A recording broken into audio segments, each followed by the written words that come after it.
Registration para sa mga PWD isasagibo po ngunya na Pebrero 2026 sa Naga City para itong mga PWD na gustong makaboto, 'pag nakaparehistro makaboto din, kumbaga mga kabombo. So hinanyugunta ang nakaulay ta si Attorney Paul John F. Barosa, MBA, ang Chief of Office sa Persons with Disability Affairs sa Office Naga.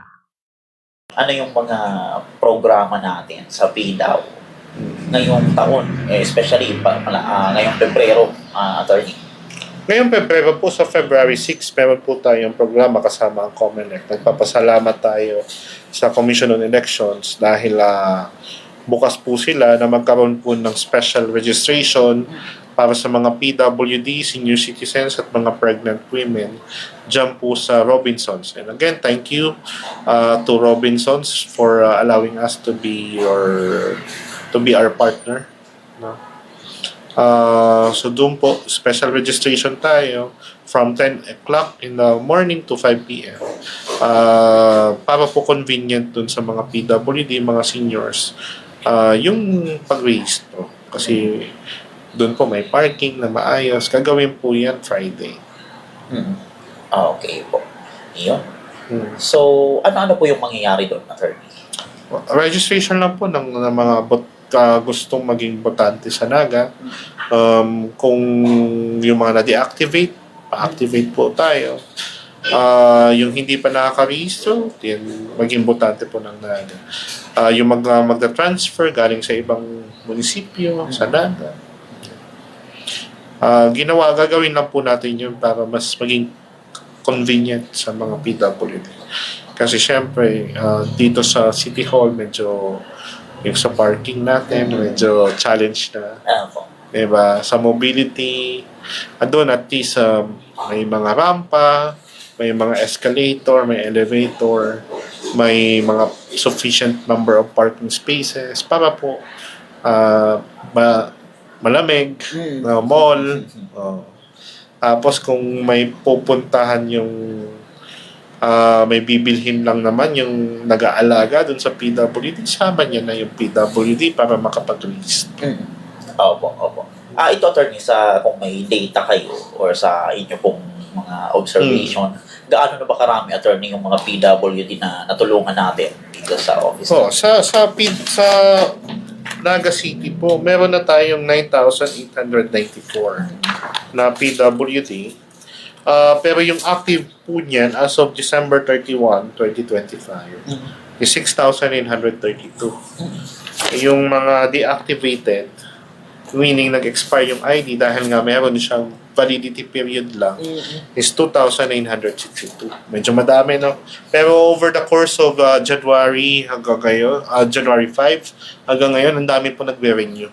Kasi meron po tayong mga community-based rehabilitation specialists, mga CBRS, mga barangay volunteer po ito for PWD affairs na tumutulong sa kanila makapag-renew. Madami kasing rason kung bakit hindi nakakapag-renew kaagad.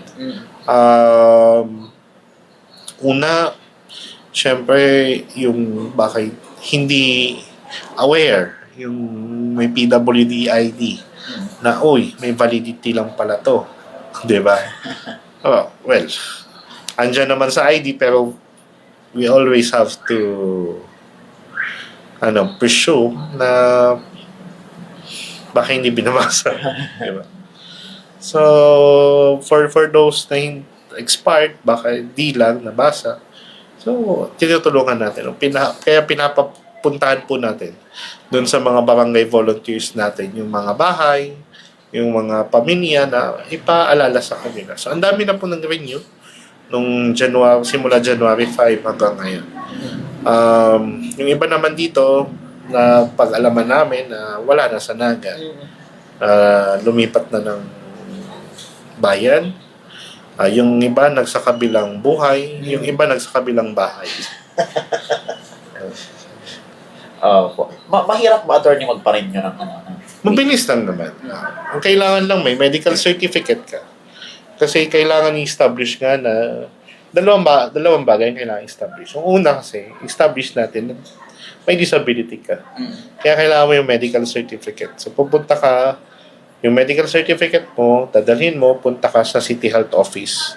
Hanapin mo yung mga doktor namin doon. Kahit isa lang sa mga doktor na available doon. Makapatingin ka. At sila yung magsicertify na talagang PWD ka base sa guidelines ng Department of Health. May guidelines yun. Hindi lahat ng sakit ay qualified for PWD. Pag na-establish na yun, may form yun na pipirmahan ng doktor. Yun yung isasubmit mo dito sa PDAW. I-establish naman natin dito sa opisina namin na taga-Naga ka, na Nagenyo ka. Kasi local government unit kami, under the local government code, territorial kami. Diba? May sakop lang kaming lugar, may sakop lang kaming tao. Pag lumagpas ka doon, bumbon ka na, Kamaligan, Kanaman, or Kalabanga. Diba? Doon ka na.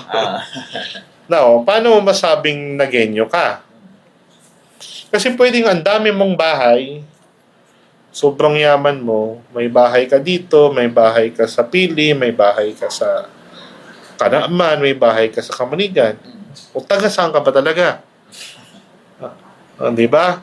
O para ma-establish natin yan, base sa desisyon ng Sangguniang Panglunsod, una, hingi ka ng barangay certificate of residency doon sa barangay kung saan ka talaga nakatira. At para di malaman ng barangay na andun ka. Kasi minsan meron din silang ayuda. Pangalawa, kailangan butante ka ng Naga. Or kung hindi man ikaw, yung pamilya mo. Kasi again, pwede nga kasi ang dami mong bahay. Pero saan ka ba talaga bumoboto? Pwede may bahay ka sa Naga, may bahay ka sa Kalabanga, pero doon ka bumoboto. Masasabi mo bang Nagenyo ka?